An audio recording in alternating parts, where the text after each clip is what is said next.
नमस्कार मेरे दोस्तों, मेरे साथियों, मेरे छोटे भाइयों बहनों, स्वागत है आपका आपके अपने यूट्यूब चैनल पर। तो मेरे मित्रों, हम यहाँ पर जो बातें कर रहे हैं वो आरएएस के बारे में कर रहे हैं। जो आपको आरएएस के अंदर समस्याएं हो सकती हैं उनका हम समाधान देने की प्रयास कर रहे हैं। और उम्मीद करता हूँ कई भाइयों को तो आप पीछे की तरफ छोड़िए, अगर एक बच्चे की भी प्रॉब्लम सॉल्व कर पाता हूँ तो मेरा वीडियो बनाना सार्थक है। तो दोस्तों, आज हम जिन 3 प्रमुख प्रश्नों पर चर्चा करेंगे, पहले हम उन प्रश्नों को लेते हैं, फिर हम उनके आंसर्स लेंगे। ठीक है दोस्तों? तो पहला प्रश्न है अपना कि सर, मैं फाइनल ईयर का विद्यार्थी हूँ, क्या मैं एग्ज़ाम देने में एलिजिबल हूँ? दूसरी बात कि सर, मेरी डेट ऑफ बर्थ मैं किस तरह से कैलकुलेट करूँ जिससे मुझे पता लग पाए कि मैं इस बार का फॉर्म भरने के लायक हूँ या नहीं हूँ? और तीसरी बात है दोस्तों कि सर, मैंने आज ही अभी से, जब हम वीडियो बना रहे हैं हम तभी की बात कर लेते हैं, या आप वीडियो देख रहे हैं तभी जस्ट आपने यदि प्रिपरेशन शुरू की है, तो क्या आप आरएएस बन सकते हो? ये तीनों देखो बहुत बच्चों की समस्याएं हैं। तो हम पहला ले लेते हैं कि क्या मैं फाइनल ईयर का विद्यार्थी हूँ, तो क्या मैं एग्ज़ाम देने के एलिजिबल हूँ? तो दोस्तों, आपका फाइनल ईयर में होना इस एग्ज़ाम को देने से आपको नहीं रोक सकता। इससे कोई दिक्कत नहीं है। अगर आप फाइनल ईयर के अंदर हैं तो आप बिल्कुल एग्ज़ाम दे सकते हैं, बेफिक्र एग्ज़ाम दे सकते हैं। यदि आप पढ़ाई कर रहे हैं तो उसको ढंग से कीजिए और अच्छे से पढ़िए। इस चीज़ की गफलत में बिल्कुल मत रहिए टेंशन में कि आप एग्ज़ाम दे पाएंगे या नहीं दे पाएंगे। आप बिल्कुल एग्ज़ाम देंगे। ठीक है? यदि कोई दूसरा हर्डल का मतलब ये है, कई बच्चों की डेट ऑफ बर्थ इतनी कम लिखी होती है कि वो 21 साल पूरी ही नहीं कर पा रहे, तो बात अलग है। अदरवाइज फाइनल ईयर में होने से आपके एग्ज़ाम पर कोई फ़र्क नहीं पड़ेगा। ठीक? अब हम दूसरी बात कर लेते हैं मित्रों कि सर, एज कैलकुलेशन किस तरह से की जाती है आरएएस के अंदर? तो मेरे मित्रों, हम 2021 के नोटिफिकेशन के आधार पर बात करेंगे। अगर 2022 में कुछ चेंजेज हो जाएंगे तो बात अलग है। मैं 2021 के नोटिफिकेशन को आधार बनाकर बात कर रहा हूँ। ठीक है? मैं हवाई बात बिल्कुल नहीं करूँगा कि आप ये कर लो, वो कर लो, मेरा गारंटी है, इससे ज़्यादा की एज नहीं करेंगे, मेरी गारंटी है, इस डेट के अलावा कुछ नहीं करेंगे। मेरी कोई गारंटी नहीं है, क्योंकि गारंटी आरपीएससी चेयरमैन के अलावा कोई नहीं ले सकता कि नोटिफिकेशन के अंदर क्या लिख के आएगा। ठीक है? तो दोस्तों, 2021 के नोटिफिकेशन में जो लिखा था वो बात थी कि जो भी बच्चे 1 जनवरी 2022 तक, हालांकि नोटिफिकेशन आया था जुलाई के अंदर, लेकिन फिर भी उन्होंने लिखा था कि 1 जनवरी 2022 तक यदि 21 वर्ष की अवस्था पूरी कर रहे हैं तो वो सारे बच्चे आरएएस का एग्ज़ाम देने के, 2021 वाला था उसको देने के लायक हैं, एलिजिबल हैं। तो इसी तरह से अगर हम अब देखते हैं, अगर मान लो आज की डेट में नोटिफिकेशन आता है 2 दिन में, 5 दिन में, 10 दिन में, तो उसके अंदर भी उम्मीद यही की जा सकती है कि एज का कैलकुलेशन 1 जनवरी 2024 से होगा कि आप 1 जनवरी 2024 तक यदि 21 वर्ष की अवस्था को प्राप्त कर रहे हैं तो आप एग्ज़ाम देने के लायक हैं, बिल्कुल लायक हैं। ठीक है दोस्तों? अगर आपका जन्म 31 दिसंबर 2023 को भी हुआ है और 1 जनवरी, अगर आप 31 दिसंबर 2023 तक भी अगर 21 वर्ष की अवस्था प्राप्त कर रहे हैं तो आप एग्ज़ाम देने के एकदम लायक हैं, बिल्कुल लायक हैं। आप ढंग से पढ़ाई करो, टेंशन में मत रहो कि मैं एग्ज़ाम दे पाऊंगा या नहीं दे पाऊंगा। ठीक है मित्रों? अब आते हैं हम तीसरे और प्रमुख प्रश्न की तरफ कि सर, मैं अगर आज से तैयारी शुरू करूं तो क्या मेरा सिलेक्शन हो सकता है आरएएस के अंदर फाइनली? तो दोस्तों, ऐसे बच्चों के लिए मेरे पास कहने के लिए 2 बातें हैं। पहली बात तो ये है, एक बात अच्छी है और एक बात ख़राब है, मैं आपको बता दूं। एक आपके लिए खुशखबरी है और एक टेंशन वाली बात है। पहले टेंशन वाली बात को बता दूं। टेंशन वाली बात ये है कि यदि आप आज से पढ़ाई शुरू करते हो तो आपके पास समय बहुत कम है, बहुत बहुत कम है।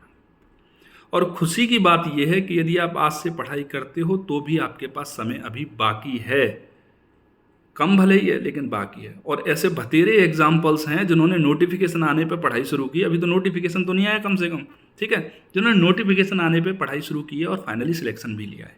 ऐसे बतेरे एग्जाम्पल्स हैं, बहुत एग्जाम्पल्स हैं। हालांकि संख्या उन लोगों की ज़्यादा होती है जिन्होंने 1 या 2 साल या 3 साल 4 साल अपने जीवन के इसमें लगाए हैं, उनकी संख्या ज़्यादा है। लेकिन ऐसा नहीं है कि वो लोग बिल्कुल नहीं है इसके अंदर जिन्होंने अभी तैयारी शुरू की है। तो दोस्तों, आप यदि आज से तैयारी करते हैं तो आपका सिलेक्शन हो सकता है, बिल्कुल हो सकता है। लेकिन इसके लिए आपको एक राइट स्ट्रेटजी फॉलो करनी पड़ेगी, एक स्मार्ट स्टडी फॉलो करनी पड़ेगी। अगर आप स्मार्ट स्ट्रेटजी पर नहीं जा पाओगे तो फिर आपके लिए दिक्कत हो पाएगी। मैं आपको मोटा मोटी कुछ बता देता हूँ, यदि आपको समझ में आ जाता है वहाँ से तो ठीक है, और अगर नहीं आ पाता तो आप मेरे को कमेंट सेक्शन में बता दें। मैं आपको कम्प्लीटली बता दूंगा कि आपको कौन से सब्जेक्ट से कौन कौन से टॉपिक उठाने हैं जिन पे आपको अच्छे से मेहनत करनी है, बाकी को अवॉइड करना है। ठीक है। तो दोस्तों, ऐसी अवस्था में जब आप अभी पेपर की तैयारी शुरू कर रहे हो तो आपको अलग अलग सेगमेंट में तैयारी करनी पड़ेगी। आप ऐसा नहीं कर सकते कि सर अभी मैं Hindi, English, ethics, public administration इनको भी साथ में लेके चलूँ और सारी चीज़ें अभी से तैयार करने का नंबर लगा दूँ। आपको वो वाला सेक्शन एकदम से अवॉइड करना पड़ेगा। अपने आप को 5 प्रमुख सब्जेक्टों की तरफ आपको रखना पड़ेगा। जो 5 प्रमुख सब्जेक्ट हैं आपकी आरएएस की, उसकी तरफ आपको रखना पड़ेगा, और उनमें भी आपको प्रायोरिटी के हिसाब से तैयारी करनी पड़ेगी, जिससे कि अगर बाय द वे कोई सब्जेक्ट वीक रह जाता है फिर भी आप कम से कम प्रीलिम्स तो क्वालिफाई करें। इससे मेंस तक आपको और भी समय मिलेगा और मेंस की तैयारी आप उस समय पर कंटिन्यू कर सकते हैं। ठीक है। तो मैं आपको कुछ चीज़ें बता देता हूँ। देखो दोस्तों, क्या है कि यदि आप फिर से बैकग्राउंड की बात करेंगे, यदि आप आर्ट्स बैकग्राउंड के हैं तो सबसे पहले साइंस वाली सब्जेक्टों को मत उठा लेना। आप सबसे पहले जो इकोनॉमिक सर्वे है उसको मत उठाना। आपके पास 3 सब्जेक्ट का ऑप्शन है। पहले आप सबसे पहले उठा सकते हैं आप हिस्ट्री को, उसके बाद पॉलिटी को और उसके बाद जियोग्राफी को। ये 3 प्रमुख सब्जेक्ट जो आर्ट्स वाले बच्चे हैं उनके लिए, जब आप इन तीनों सब्जेक्ट को अच्छे से करेंगे तो आपका कॉन्फिडेंस डेवलप होगा, कॉन्फिडेंस बिल्ड होगा। साथ में यदि आप करंट अफेयर को भी लेके चलते हो तो आपके लिए क्या होगा, यहाँ से 80 से 85 क्वेश्चन जो हैं वो आपके बहुत अच्छे से हो जाएंगे प्रीलिम्स के, और मेंस के भी आपको यहाँ से 150 से 200 अंक का जो आपका प्रश्न पत्र है वो अच्छे से तैयार होगा। आपको एक टॉपिक उठाना है, कोई भी टॉपिक, तो आपको उस तरह से तैयार करना है कि आप समय आने पर उसकी आंसर राइटिंग भी कर पाएँ। देखो दोस्तों, आपको मेहनत थोड़ी ज़्यादा करनी ही पड़ेगी। जो लोग 2 साल से 1.5 साल से लगे पड़े हैं उनसे आपका कंपटीशन है। आप सीधे 3 महीने के अंदर आए हो तो आपको समय थोड़ा ज़्यादा देना पड़ेगा, और जो आपके प्रयास हैं उनको भी ज़्यादा ही रखना पड़ेगा। ये 3 सब्जेक्ट करने के बाद आप सर्वे के ऊपर आइए। उसके बाद आप जाइए जनरल साइंस की तरफ, क्योंकि जनरल साइंस का बहुत बड़ा हिस्सा है, जो साइंस एंड टेक वाला जो पोर्शन है वो करंट अफेयर से बहुत हद तक कवर होता है। ठीक है। अब इसी तरह की बात करूंगा मैं साइंस बैकग्राउंड वाले विद्यार्थियों के लिए। साइंस बैकग्राउंड वाले विद्यार्थियों को भी सीधा हिस्ट्री पर नहीं जाना चाहिए, इतिहास खा जाएगा आपको पॉलिटी को, उसके साथ साथ ज्योग्राफी को, और साइंस तो आपका सब्जेक्ट है ही। मतलब साइंस, उसके बाद सीधा पॉलिटी पे आए आप, उसके बाद ज्योग्राफी पे आए, इकोनॉमिक सर्वे पे जाएं, और इतिहास वाले पोर्शन को, विशेषकर राजस्थान के इतिहास वाले पोर्शन को, और दूसरा जो इंडिया में आर्ट एंड कल्चर वाला पोर्शन है उसको कृपा करके सबसे पीछे की तरफ ही रखें, क्योंकि यदि वो आपका नहीं भी हो पाता लास्ट तक आते आते तो आप प्रीलिम्स क्वालिफाई करने की कंडीशन में तो पहुँच जाएँ कम से कम। ठीक है। और यदि आप पहले ही लेके बैठ गए इतिहास को, आपकी समझ में नहीं आ रहा है, रटे जा रहे हो, आपने 1 महीना पूरा निकाल दिया, पहले ही आपको प्रीलिम्स के लिए 3 महीने मिले थे, 1 महीना और निकाल दिया, तो ये आपके लिए हेक्टिक हो गया, आपके लिए प्रॉब्लम होगी, आपके लिए टेंशन हो गई। तो दोस्तों, इस तरह से एक मोटा मोटी जो रणनीति है वो मैंने आपको बताई है, लेकिन किस विषय से कौन सा टॉपिक आपको करना चाहिए, कौन सा टॉपिक छोड़ना होगा, इसके ऊपर भी मैं एक वीडियो बना दूंगा यदि आप लोग चाहेंगे तो। ठीक है। जिन लोगों के पास समय बहुत कम है, जो लोग पिछले 2-2.5 साल से तैयारी कर रहे हैं वो उसी तरह से करें, वो सारे सब्जेक्ट को, सारे टॉपिक्स को अच्छे से करके चलें।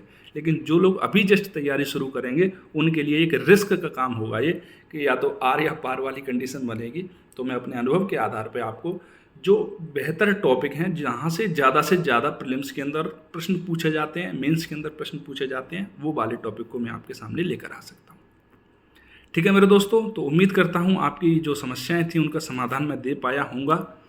और एक और बात है चलते चलते, कि कुछ विद्यार्थी पूछ रहे थे सर ये गवर्नमेंट डॉक्यूमेंट का मतलब क्या है। तो गवर्नमेंट डॉक्यूमेंट का मतलब है मित्रों, यदि आप राजस्थान के संदर्भ में गवर्नमेंट डॉक्यूमेंट की बात करें तो राजस्थान का ई-सुजस है जो करंट अफेयर के लिए इंपॉर्टेंट है। ठीक है दोस्तों, जिसको मैं खुद लेके आता हूँ, आप चाहें तो उसको मेरे से पढ़ सकते हैं, आपको क्लियरिटी आएगी प्रीलिम्स के लिए भी और मेंस के लिए भी, दोनों ही चीज़ों में उसका जहाँ जहाँ इस्तेमाल हो सकता है वो मैं आपको बताता हूँ। ठीक है दोस्तों, और दूसरी बात है, नेशनल और इंटरनेशनल इश्यू की अगर बात करें तो हमारी भारत सरकार का एक चैनल है संसद टीवी करके, वो आपके लिए मोर देन सफिशिएंट है। ये दो ही आप अगर आप ढंग से कर लोगे तो आपको ज़रूरत नहीं पड़ेगी कुछ करने की। ठीक है दोस्तों, तो आपसे मिलते हैं नए वीडियो में, नई समस्याओं का समाधान करेंगे। तब तक के लिए जय हिंद, जय भारत।